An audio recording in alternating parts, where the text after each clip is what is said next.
not because they cared about Tory Lanez music or about Tory Lanez at all, but they did that specifically because a woman had been wronged in this process, and they love when women are wronged.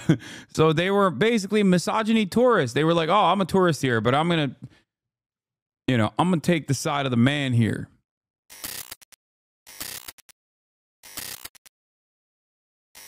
The All Right pipeline for women, the misogyny slop ecosystem. I feel like Taylor is brilliant, and this is a real issue. This, like, the gender war shit pisses me off to no end online. I really, really, really, really despise it, and it is the most successful meta, and I hate it. I hate it so much. Partially because, like, no matter what I say, because of my position as someone who's just like be normal to women, all the people on the men rule, girls drool side say I'm gay as fuck. Okay, say I'm soy and I'm super gay, or I'm a male feminist who's just trying to get a crumb of pussy or whatever the fuck. And then all the rap femmes on the other side, by virtue of my maleness, okay, and also because I have a decent dose of toxicity attached to my performative masculinity, will call me the worst shit you've ever heard. Okay? You're gay, nor you're gay. What? I'm not. Entertainment journalist, true crime universe, React Bros. How MSC is inherently right-wing. Megyn Kelly, Candace Owens, parallels with the manosphere. I guess this is the women of the alt-right pipeline. Starting off with Gamergate. Let's look at Taylor describing at least like the misogyny slop ecosystem, and then I'll pick pieces of this article to watch. I'm not gonna watch the whole thing, but you guys should, because she's great. Women online is not a new phenomenon. For as long as the internet has existed, platforms have been imbued with misogyny, like 4chan and Reddit birthed a slew of men's rights forums and sexist communities. YouTube creators like Carl Benjamin, also known as Sargon of Akkad, and others built their platforms on anti-feminist content, smearing women in the media throughout the early 2010s. This hate towards women on the internet was exacerbated by Gamergate, a large-scale harassment campaign against women in video games and media. Gamergate officially began in 2014, but in the years following, creators affiliated with the movement orchestrated relentless attacks against high-profile women. Trump's election in 2016 was another pivotal moment. It skyrocketed a new class of women-hating pundits to fame. Reactionary political commentators like Ben Shapiro and Steven Crowder attacked women who spoke out during Me Too and pushed anti-SJW content. But though misogyny was spreading online, the audience for hate content about women was inherently limited. It was largely confined to reactionary online spaces and right-wing fandoms. Pop culture content, general news, and lifestyle creators weren't exactly die-hard feminists, but they mostly stuck to content within their own niches. In recent years, however, all of that has changed. Open up your phone and scroll through any social media feed. It's hard not to be bombarded with an endless stream of content attacking women. Videos and memes slandering high-profile... It is pretty crazy. Like, it's one of those things where, you know, in your group of friends, you can get away with saying certain things, like in your in-group, in a very private in-group.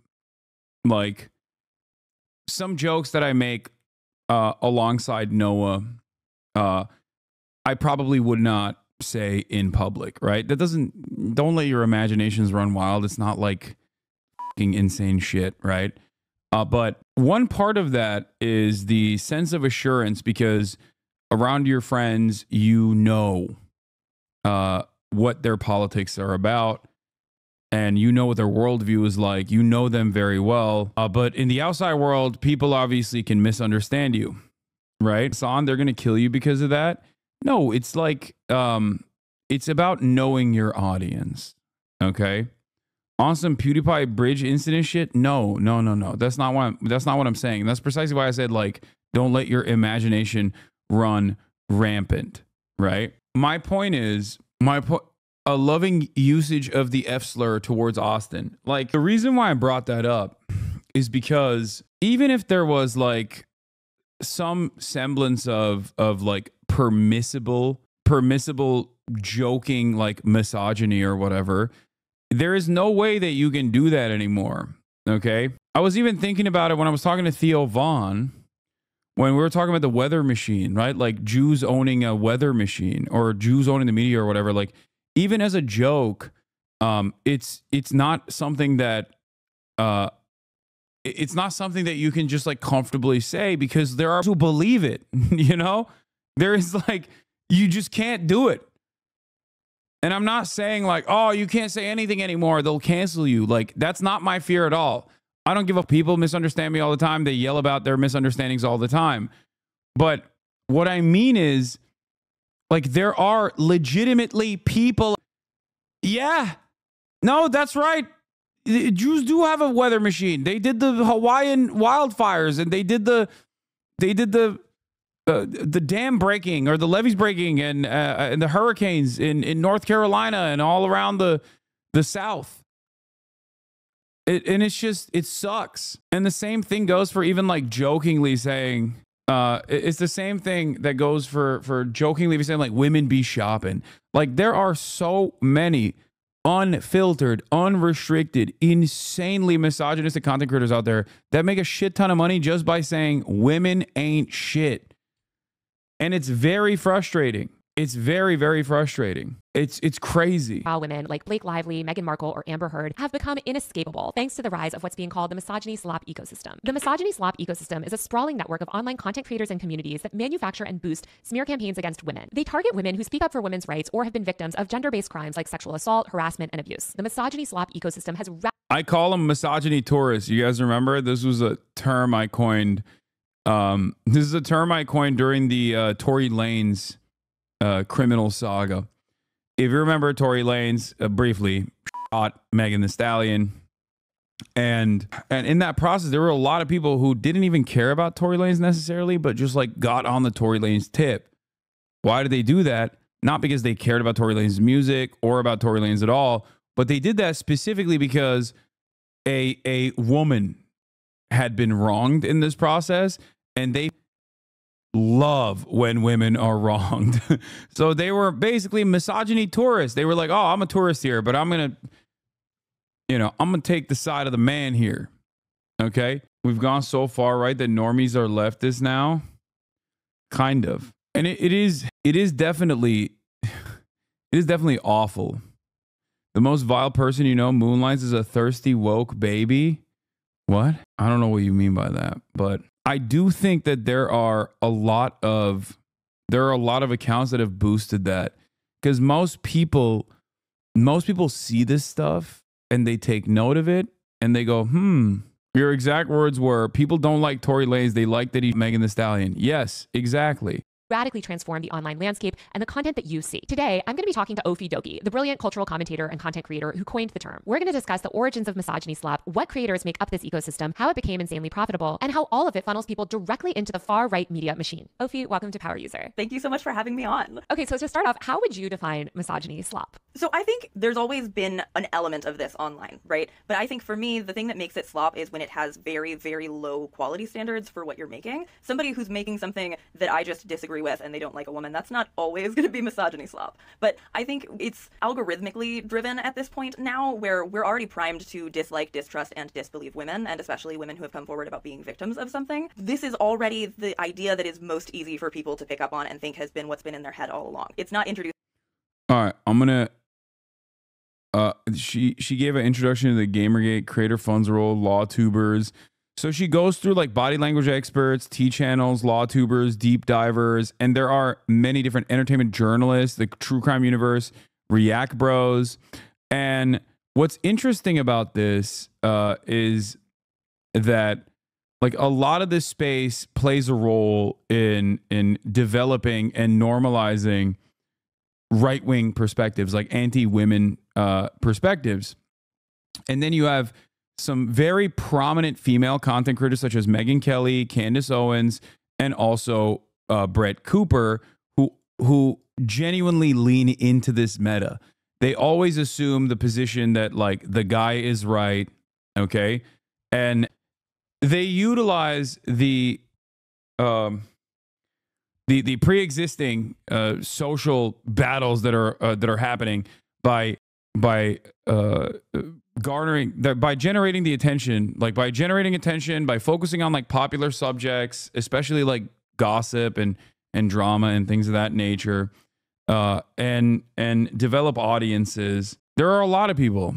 Andrew Tate, I think, is a obvious example of this. Like, misogyny is so poppin' that you can become one of the most famous people virtually overnight.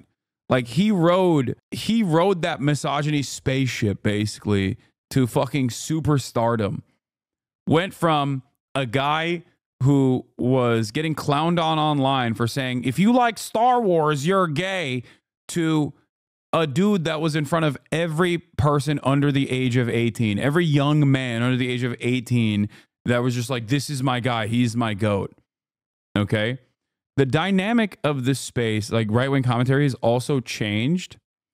I think misogyny has always been popping, I fear. Okay, it has been, but I don't think that in the past, like 2-3 decades, did we ever have people who were actively saying, one, women ain't shit, and two, actively physically and emotionally harming people to a degree where they get in trouble with the law, and yet they are still seen as like heroes by the right. Do you understand what I mean by that? Like, it is definitely a little weird.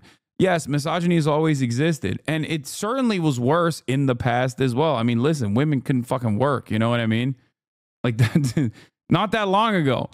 When you think about it, the like women's right to vote is a relatively new phenomena. Do you understand how fucking insane that is? That's insane. Okay, we act like, oh no, it's over. Like, gender equality is here. It's always been here. But it's like, it wasn't that fucking long ago where women straight up could not vote, dude. That is psychotic. Same with black people. Like, oh, dude, what are you talking about? Slavery is abolished. Okay, like segregation still in maybe not fully legal ways exists in this country, but it was completely legalized until also not that long ago. So we have a lot of growing to do.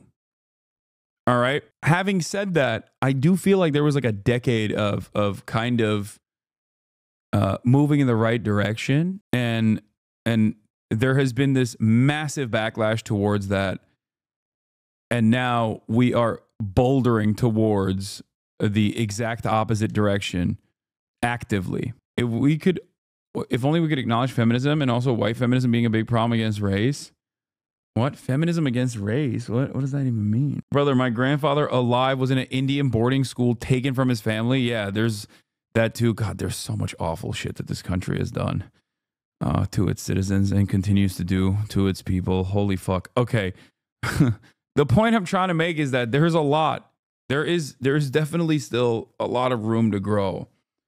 But I do think that we have, like, our trajectory has shifted and perhaps maybe even moved in the opposite direction, especially in these last couple of years post-COVID too. Or like phishing content, right? And then they're led down this like right-wing rabbit hole. I think that the misogyny slop ecosystem is that for women. I think that it is basically this ecosystem of content that's celebrity news adjacent, where maybe you're a woman that loves gossip, entertainment, reality TV, beauty content. You start to watch some of these tea channels, like you said, a makeup, tutorial that's talking about true crime, and suddenly you're right down this rabbit hole, right? Right. And a lot of people will get kind of frustrated with me when I point this out, because a lot of my content, I do sort of like swing a baseball bat at a hornet's nest and say, this person is telling you that they're a feminist and they're not. And people will get mad at me and they'll say, well, like, why are you saying that? And it's like, because I'm actually looking at what they're making. I'm actually noticing what they're asking me to believe, and I'm noticing that it is completely. Yeah, this is like maybe a bit too much stay out of women's business for a guy like me, especially a guy like me that constantly gets yelled at by the loudest of turfs and the loudest of swerfs who adorn the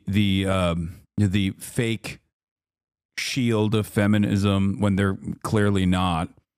But having said that, it is wild to see that there are a shit ton of women in the female media ecosystem, like an ecosystem that actually caters directly to women's interests, that also does a good deal of radicalization, a good deal of normalizing internalized misogyny and actively presenting it as like actively presenting it as the meta, saying it's the truth. Completely contrary to my values. Yeah, and we just need to recognize that entertainment-focused content, especially covering these high-profile smear campaigns against women, this is audience capture. All they're trying to do, all these right-wing people are trying to do, all anybody really covering this stuff 24/7 is trying to do is ride the wave. And so many of these accounts too very quickly pivot to other things as soon as it's done. As soon as this Blake Lively, Justin Baldoni thing is over, you know, they'll pivot to covering the next thing. It's just about getting those clicks and eyeballs and then monetizing them. And I think what's also important about the audience capture is that I think it kind of works both ways, because like you said, they'll move on to the next thing, but it's not that just any next thing that they move on to will still have that whole audience that they just amassed. They have to be making the right kind of thing. If they go from being really like anti-woman in a way that their audience loves to taking a woman's side in their next video, they're going to get eaten up in the comments. Right, exactly. You have to kind of keep the anti-woman train going, right? Like if there is a woman, you have to be against her because now you've fed into these narratives. And you've Yeah, and then they get audience captured and they basically pump out that shit. Caroline talked about it as well. As a female content creator who covers pop culture news from a leftist perspective, it is alarming to see the proliferation of reactionary female content creators who fully realize that pop culture / celebrity newscape is ripe for right-wing dominance. We talk about the manosphere and online radicalization of men and boys, but we are not talking enough about the women who are also being radicalized, often via these reactionary female content creators who utilize entertainment industry cases of sexual harassment to push a regressive agenda. There is absolutely a celeb gossip to the alt-right pipeline. Sexual harassment cases are not gossip, to be clear, but is often framed this way, and it attracts the attention of people who seek this type of news and content. Yeah. Deb V. Heard was a catalyst for this type of content and was rewarded immensely and absolutely dominated the internet. Tons of content creators seized on the burgeoning backlash to the Me Too movement and have continued to make content that is not even remotely subtle in its misogynistic framing. This is what Candace Owens had been cooking up in an attempt to publicly exonerate Harvey Weinstein. Harvey is the reason that the Me Too movement exploded in 2017. The end goal for someone like Candace is to completely destroy the social movement by exonerating the serial rapist and abuser who kicked it off. And she has gained even more followers because of the rabid wall-to-wall coverage of Lively Baldoni, which she uses as evidence that the Me Too movement must be destroyed. It's additionally interesting because it seems Candace Owens, who is a grifter, okay, through and through, not that it fucking matters whether she has a genuinely held conviction towards this sort of reactionary slop that she produces or if she's simply faking it for money. That doesn't change the dynamic at all. But Candace Owens doing this is extra funny because she's also a rabid anti-Semite. Like, that's how much she actively wants to undermine the Me Too movement. That even as a rabid anti-Semite, she's like, I am going to free Harvey Weinstein. She also started as a Me Too person. Yeah, 2016, Candace Owens was literally anti-Trump, had a website where, I mean, even earlier than that, she was victim to a hate crime at her school, successfully sued the Connecticut Board of Education for anti-black hate crime. And look at her now. Oh, you're talking for a very privileged way. What? Feminism is real. You lived in a society so disgusting, but women are human. All laws we have fight. Is a law question. Have the same right. We live and die. Okay. Thanks, chatter. I don't even know what that chatter was trying to say, but I'm just going to go keep up the good work. Okay. You're killing it, chatter. Thank you. But yeah, go check out the Taylor Lorenz video. Why am I talking about this though? The reason why I'm talking about this is because of Doechii. For those of you who don't know, Doechii's been kind of having a really good year. Okay. A really good year. She is a very talented female rapper.